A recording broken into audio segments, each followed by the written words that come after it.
はい、どうもこんにちは。ロイヤルブルーコーヒーのバリスタ、トヨです。本日もお家で美味しいコーヒーが飲めるためのお話をしていきたいと思います。お家で美味しいコーヒーを飲むためには、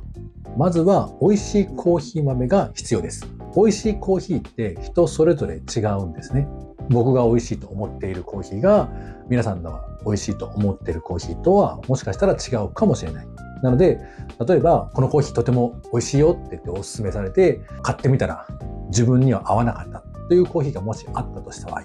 そのコーヒー豆の処理というか、飲むのは美味しくないから辛いし、でも捨てるのももったいないし、でも自分で飲んで美味しくないと思ったコーヒーを、例えばお客様にそのコーヒーをおもてなすのにどうしても気が引ける部分があると思うんですよ。自分が美味しくないと思っているものをお客様に出すわけにはいかないので。なので、そういった時も困りますので、じゃあどうすればいいのかというような活用方法を本日はお話ししていきたいと思います。なので本日のテーマとしては、自分にとって美味しいと思えないコーヒーに巡り合った時のコーヒー豆の活用方法についていくつかご紹介していきたいと思います。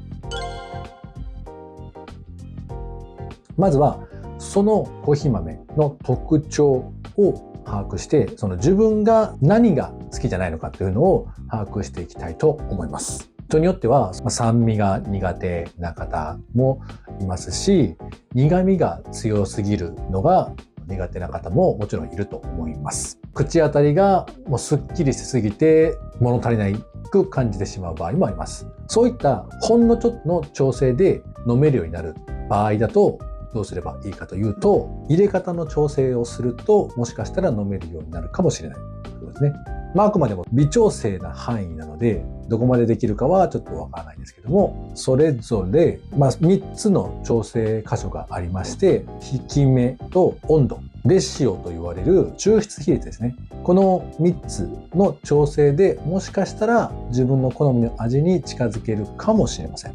例えば、もう少し長い方がいいなとなった場合、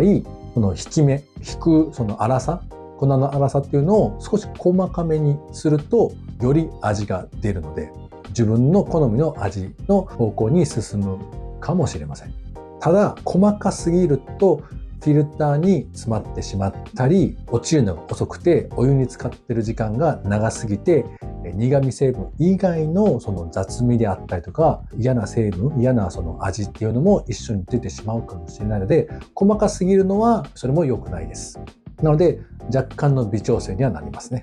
で、次に温度なんですけども、温度を低くすると苦味成分が抑えられます。なので、もう少し苦味成分が苦手な方が苦味をちょっと抑えたいとなった場合、温度を下げることで苦味を抑えることができると思います。例えば水出しコーヒーなんかですね、低い温度で抽出するので、比較的スッキリした味わいになりやすいですね。ただ、それに伴って味がスッキリしすぎるので、物足りなさを感じる方も出てくるかもしれません。普通に入れたコーヒー豆が物足りなく感じるのであれば、逆に温度を少し高めの方にすると、よりコクが出やすくなったりとか、より多くの成分が出てくるので、その辺の調整ができると思います。で、あとは抽出比率なんですけども、それはコーヒー豆1に対して何倍のお湯を入れるかってことなんですけども、通常は基本としては1対15を推奨をしています。で、ここで物足りないという風な形であれば、それを1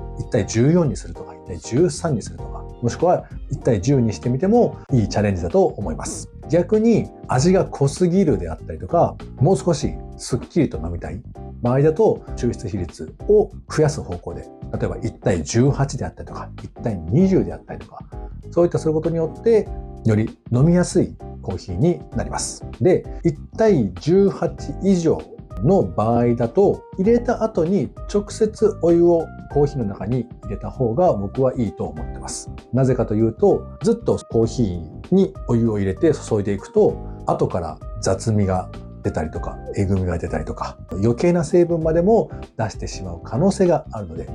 なので、例えば1対15で入れ終わった後に、一口飲んで、濃いなとか、もう少し薄くしたいなってなった時に、ドリッパーを溶かせて、お湯を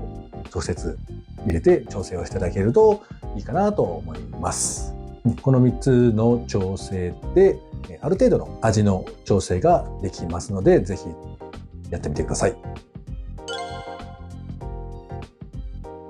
はい、それでは2つ目の方法なんですけども、先ほどの1つ目の方法はホットで出す場合の、あくまでも微調整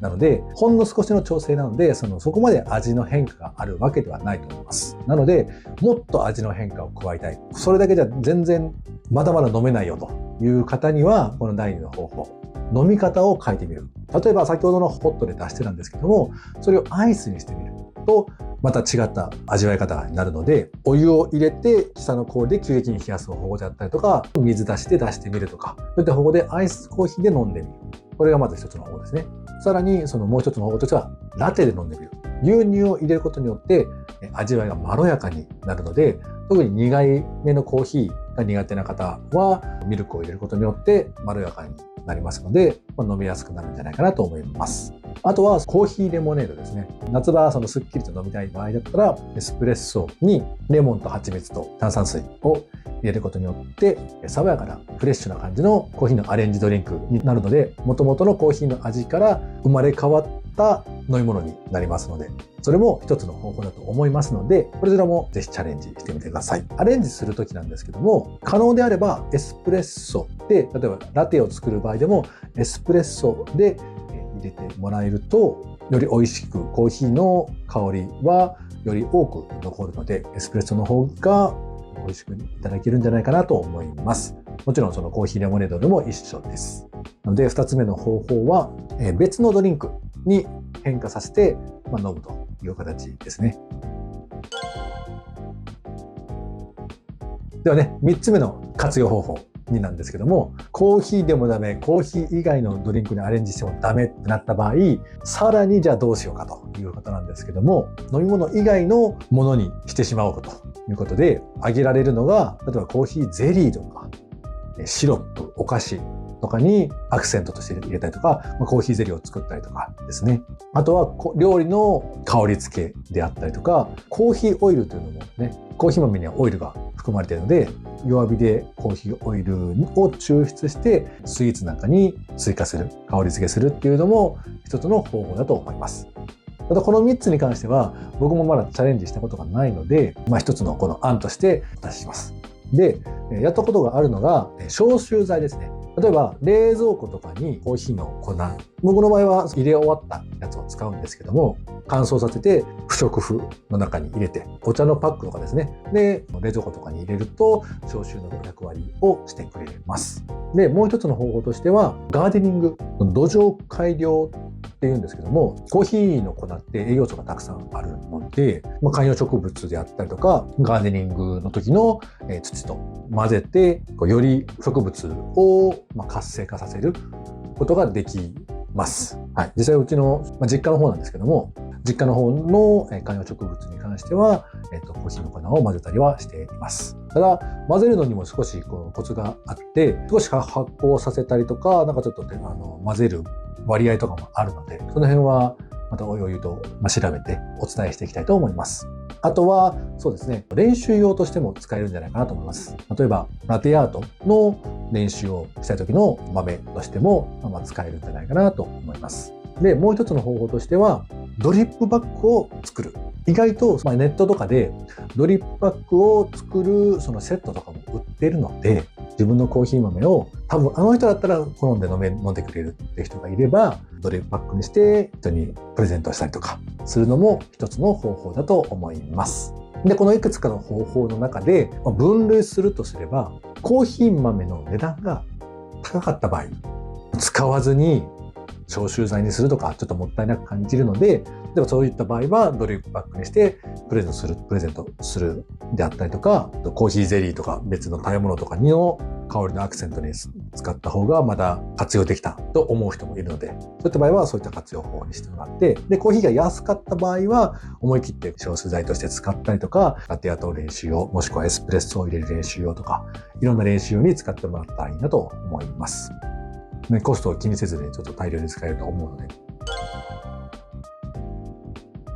はい、それではね、まとめに行きたいと思います。本日はコーヒーの活用方法についてお話をさせてもらいました。自分にとって美味しくないコーヒーがと出会ってしまった、買ってしまった場合、そのコーヒーをどうしようか、捨てるのもったいないので別の飲めるようにしたいというふうな場合、どうすればいいのかという方法を3段階に分けて話しまして、まずは味の調整をしてみる。自分の好みの味に近づける微調整の方法ですね。で、次にコーヒーではない別のドリンクにしてみる方法ですね。次にドリンク以外の料理に使ったりとか、消臭剤にしたりとか、もしくはドリップバッグにして人にあげたりとか、そんな感じですね。実際の中には僕のやったことがない活用方法もあるので、こちらはね、機会があればやってみたいと思います。本来であれば、自分のコーヒー、好きなコーヒーとばかり出会えばいいんですけども、そんなわけにはいかないと思うので、もし出会ってしまったら、こんな活用法があるので、ぜひ試してみてください。それでは、本日もご視聴ありがとうございました。これからもあなたのコーヒーライフがより楽しくなるように、より美味しいコーヒーが飲めるように祈っております。ではまた。最後までご視聴いただきありがとうございます。この動画が良かったと思った方は、高評価やチャンネル登録をしていただけると嬉しいです。ロイヤルブルーコーヒーでは自家焙煎のコーヒー豆やドリップパックを販売しています。詳しくは概要欄のリンクからチェックしてみてください。